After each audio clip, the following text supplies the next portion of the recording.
কোনো জায়গায় যদি তোমাকে অপমান করা হয় আর তোমার সেখানে কিছু বলার সুযোগ আছে, অবশ্যই বলবে।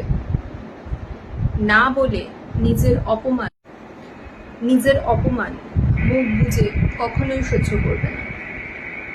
তাতে সম্পর্ক থাকুক আর না থাকুক, আর যে জায়গাটায় তোমার সম্মান নেই সেখানে সম্পর্ক থেকেই বা কি হবে।